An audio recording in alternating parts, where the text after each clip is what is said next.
You're cheaper than my therapist, so let me just talk to you very openly. I'm a full-on neurotic, and so if I feel like I'm not working, there's some anxiety related to that. How do you break the psychological addiction, the cycle that we're all in? Well, I used to be that way a bit myself. When you are in that mentality, having to work so hard all the time, not living a life in which you're caring about quality and sort of spending your time more intentionally, I think you're less productive. If I slow down, get a little bit more methodical, I actually can produce better work in less time. Are we overworked as a society? Americans, for sure. I think that this sort of always on culture, rushing around like a chicken with your head cut off, the way so many Americans do, it's not a good way to work, aside from a terrible way to live. Welcome to Open Book. I am your host, Anthony Scaramucci. Joining us today is Juliet Schor. She's a best-selling author. She's an economist and a professor of sociology at Boston College, which is a phenomenal school, by the way. I used to hang out there. I went to Tufts. I was a Boston College wannabe, Juliet. We'll talk about that later. The title of the book, 4 Days a Week, The Life-Changing Solution for Reducing Employee Stress, Improving Well-Being, and Working Smarter. I don't think anybody in the world, Juliet, there's probably everyone. Your demographic is everyone. Everyone wants to be less stressful, work smarter, and certainly me. I would love to work 4 days a week, although I feel like I'm working 8 days a week. But anyway, great to have you on the show. You had a 2022 TED Talk that we all watched. I made people at SkyBridge watch it. The Case for a 4-Day Work Week. And now you made it a book, which is even more phenomenal. Tell us a little bit about your background for our newer listeners. Tell us a little about you and why you think a 4-day work week. And by the way, I believe it's coming, by the way, particularly with the advent of AI. So tell us about your theory here, if you don't mind. Yeah, absolutely. Well, thanks, and great to have the opportunity to talk. So as you said, I'm an economist. I was teaching in the economics department at Harvard, uh, just soon after I got my degree many years ago, and I started thinking about working hours and why was it that we weren't getting more free time as our economy was getting so much more productive. And even as far back as the 50s, people anticipated a 4-day week. Richard Nixon talked about it in his a campaign, in that vice presidential campaign back in the 50s, and people expected a crisis of leisure time. Well, when I started digging into the numbers, lo and behold, beginning in the late 60s into the 70s and 80s, working hours in America were going up, not down. So that was a puzzle. I wrote a book about it, The Overworked American, The Unexpected Decline of Leisure. And it was a bestseller, a lot of interest in shorter work time. But then the issue kind of fell off the table until the pandemic. And during the pandemic, people were so stressed out, just managing everything, the schooling, but also just life with a pandemic, the stress of the pandemic. We had the Great Resignation. And I was asked to lead trials of groups of companies who were going to go to a 4-day week with no reduction in pay, 32 hours, but they were going to spend a couple of months before they started figuring out how to save time and how to keep people as productive in 4 days as they were in 5. And that's what the book is about, and the incredible research that we've done since the beginning of 2022, which is when the trial started. And we've had hundreds and hundreds of companies, thousands, over 10,000 workers go through this program, and the results have been phenomenal. Are we overworked as a society? Americans, for sure. We work so many more hours than other countries that are not even as wealthy as we are. But if you look at the Western European countries, 400 more hours a year than the Germans, 300 more than the French, the Dutch, the Nordics, pretty much everybody, even the Japanese. When I wrote The Overworked American, the Japanese were the world's workaholics. Today, the average American worker puts in more hours a year than the average Japanese. And there's another piece to this, which is really important. We have long working hours. We have very little vacation compared to other places. We have a lot more on call. I mean, there are countries in Europe where people have the right to not have to be called after, regular hours. So we've got that 24/7 availability in a lot of jobs. But we also have a much more demanding homework situation in terms of the amount of time that people spend doing unpaid housework and childcare is much higher in the United States than in other places. So households are really squeezed, coming at it from both sides: long working hours for pay, long working hours without pay.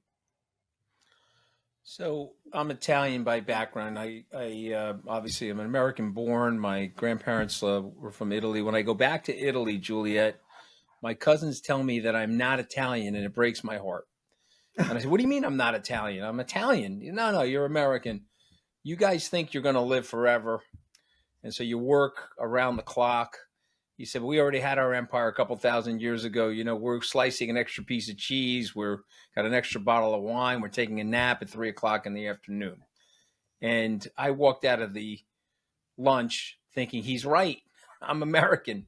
So this is part of the Protestant work ethic that imbued the society several hundred years ago. So my question to you is related to that. How do you break that psychological cycle where if and by the way, I'm a neurotic. I'll just be honest with you. I mean, you're cheaper than my therapist, so let me just talk to you very openly. I'm a full-on neurotic. And so if I feel like I'm not working, there's some anxiety related to that. How do you break the psychological addiction, the cycle that we're all in?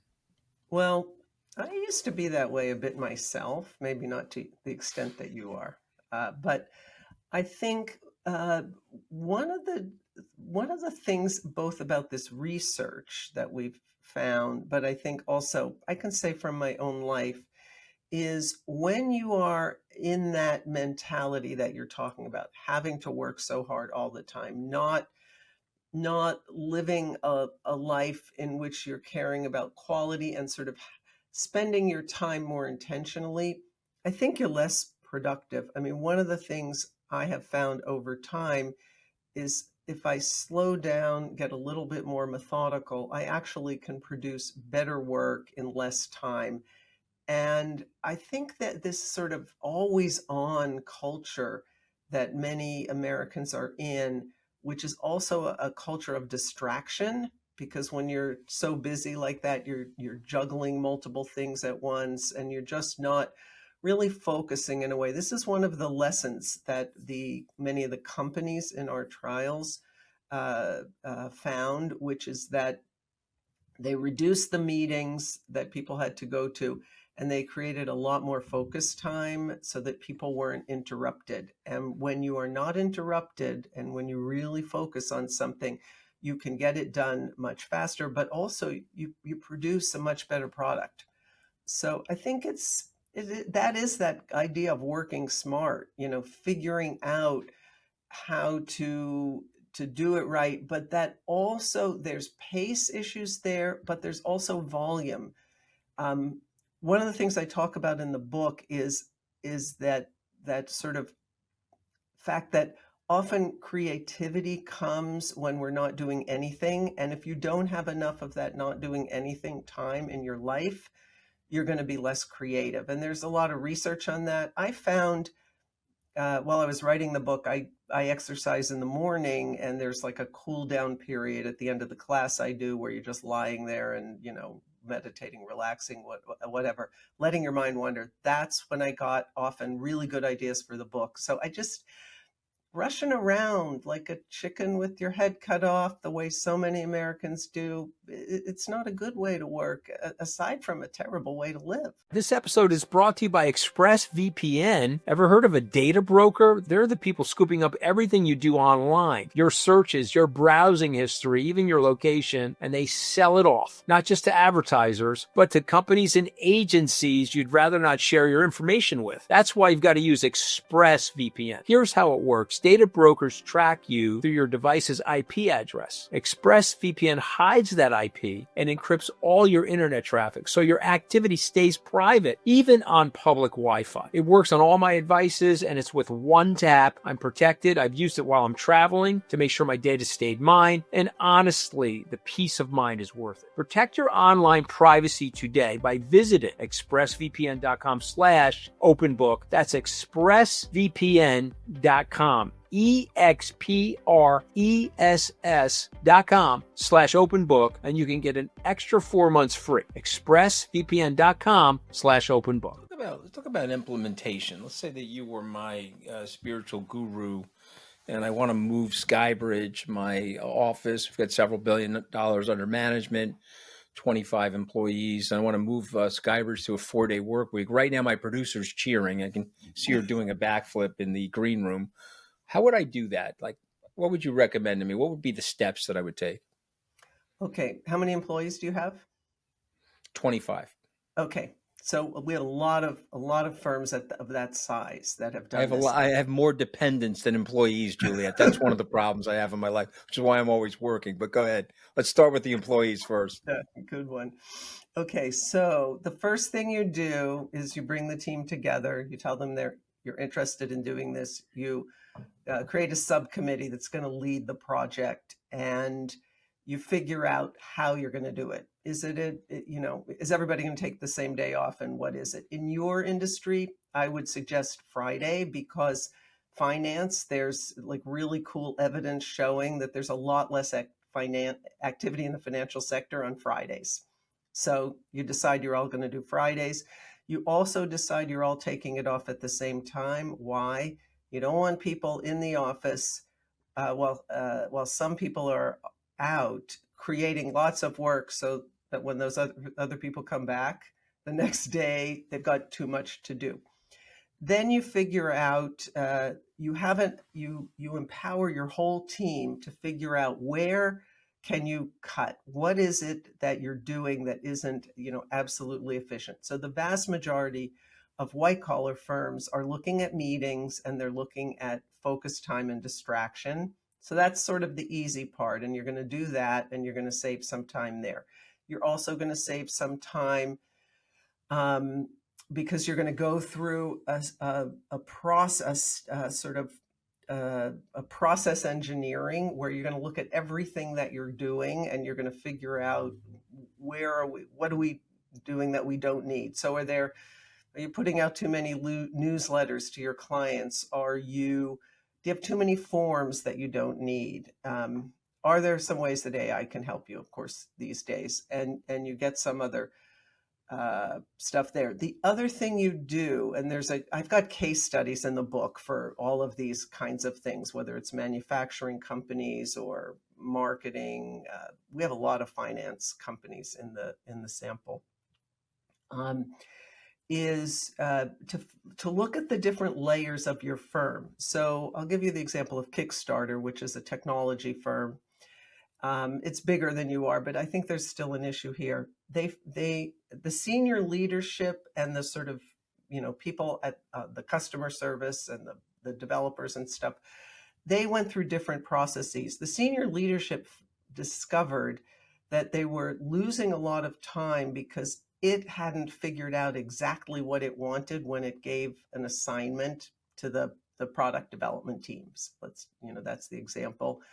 So senior leadership had to go through a process of figuring out, how do we get more clearer about what we want when we ask the people below us to do something. That might be something, that might be something just for you to figure out, or maybe you have a team that you work with. So those are the kinds of things that companies are doing. The other thing is, there are some that are sort of like moving off whole areas that they're involved in, because when they really sit down and analyze what's happening, they discover, a lot of time, but not much value coming out of that activity. There's a climate argument here too, though, right? I mean, reducing the work week also, listen, if you looked at the admission levels during COVID, and obviously I'm not COVID was a horrific period of time, particularly for me. But if you look at the admission, it was way down. If you cut people's commuting by 20%, which is taking a 5-day work week to 4, just to address a little bit of that, I think it would also improve the quality of the air in these urban areas, right? I mean, people don't realize how much brake dust, Juliet, is in the air. Every time a person squeezes on the brake, it emits brake dust. You're walking around breathing it. Yeah, absolutely. So the studies show it's interesting. We don't get quite a 20% reduction with the commuting because to some extent people will maybe take that fifth day. We're studying this. We're seeing a little bit of what we call a travel rebound. So some people may use that fifth day to travel somewhere else, like visit family is what we're hearing. But for the most part, you're going to get about a 15% reduction in emissions if you go from 5-day to 4-day commutes.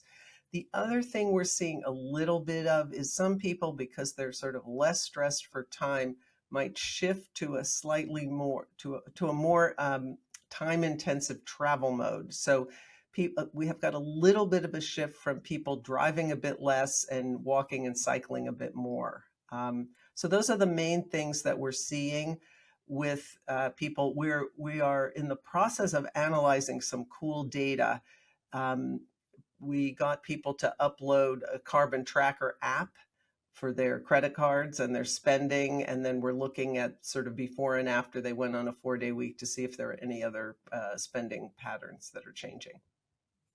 But we don't have those results yet. I think that would be a huge lift huge uplift for everybody. Let's go to the concerns about AI and job elimination and the balance between eliminating jobs, but then potentially not eliminating jobs, but just reducing time at work, which I think would be enormously beneficial for the society. Yeah, AI gives us.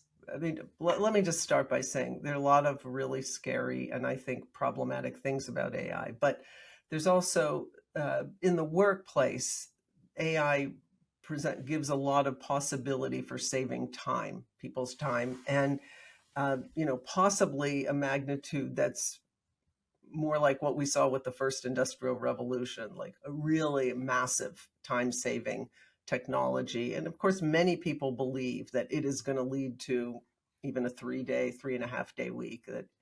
So what are we going to do with all that? How are we going to approach that time saved? So one thing is we could just lay off tons of people. And then we're faced with the social consequences of that. And I think the much less optimistic scenario that we've seen in the past, which is, those people end up getting reemployed. I think economists have really started to shift their thinking on this, and it's not so obvious we're going to be able to reemploy all those people. So that presents tremendous problems, if we can't employ people. And I think we also have to ask the question, workers get a lot more productive with AI. Well, should the owners of the firms be the only ones who benefit from that? Shouldn't the workers benefit too? And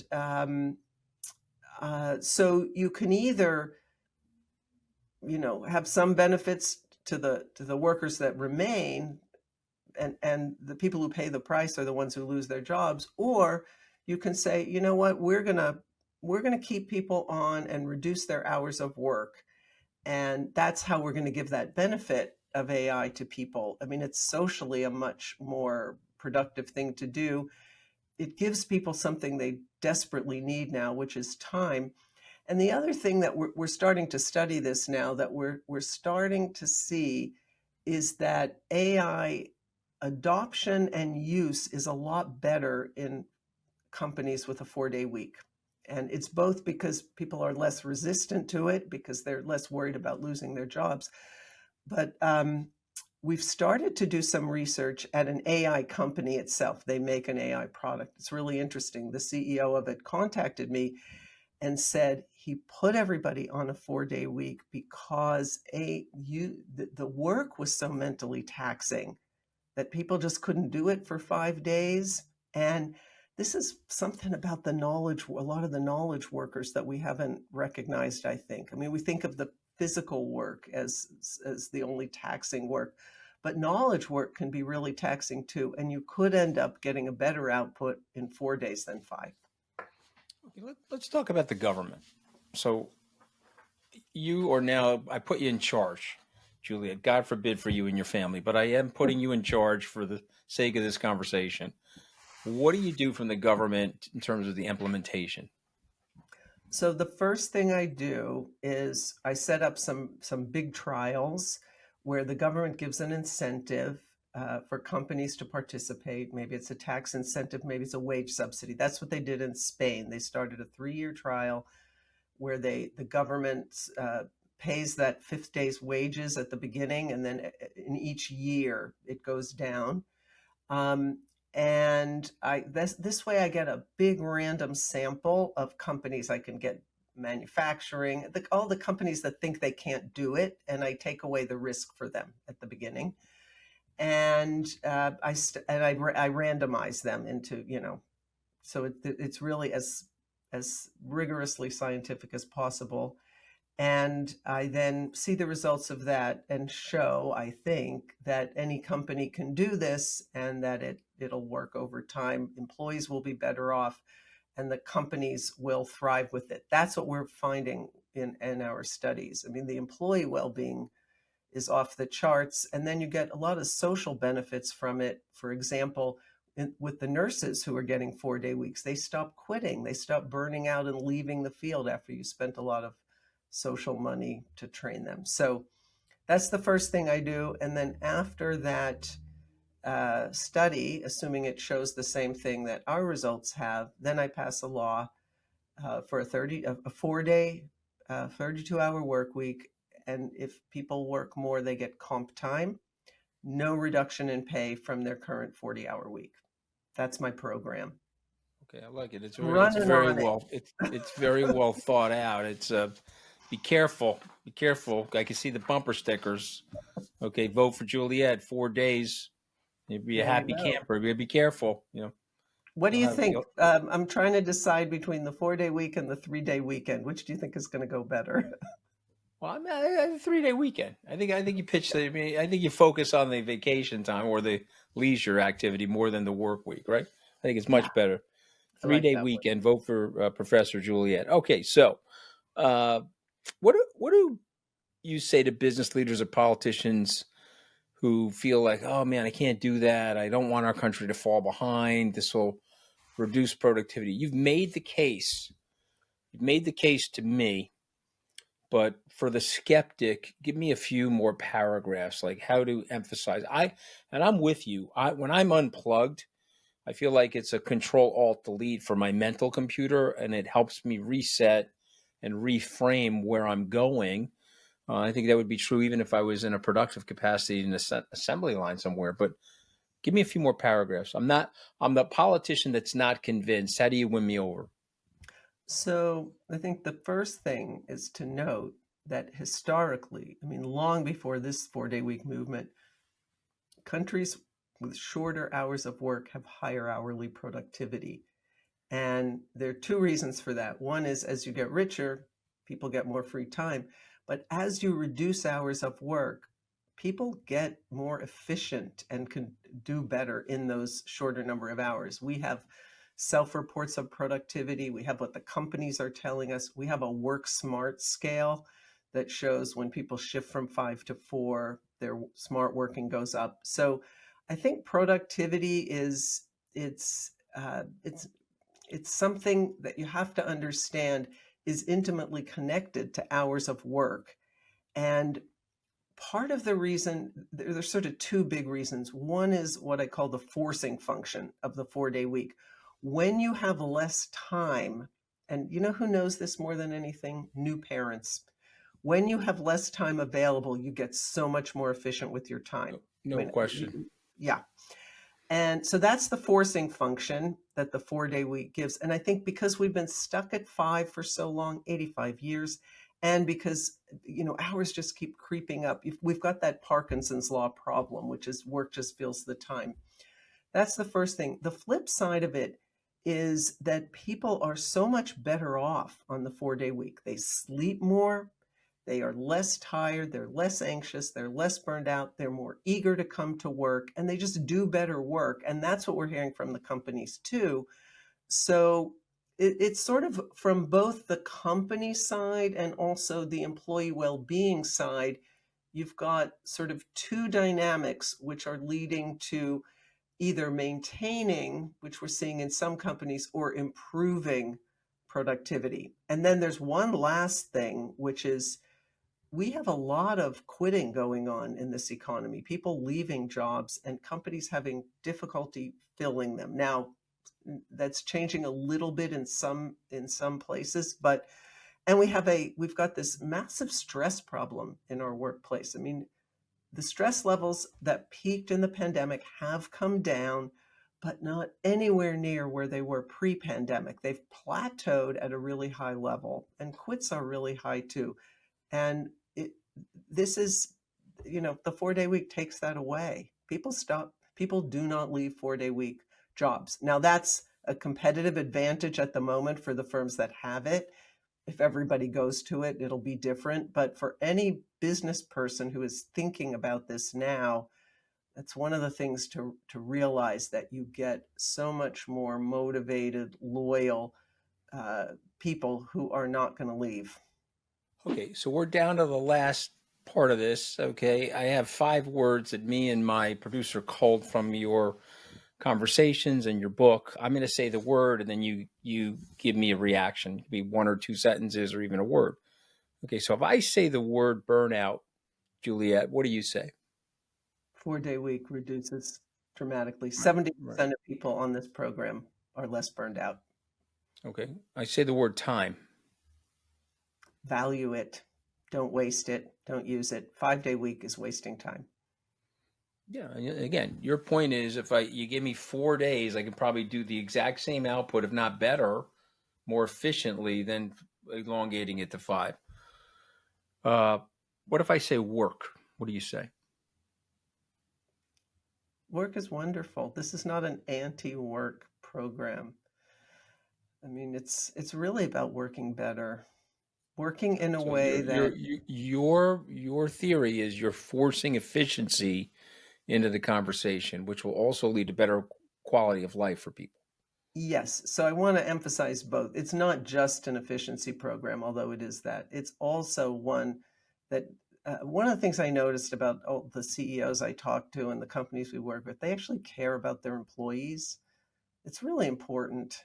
It's just important in itself. It's also important for having a good company. But um, work, I mean, these people are loving their work. I mean, they're a lot more into it than they are on the 5-day week.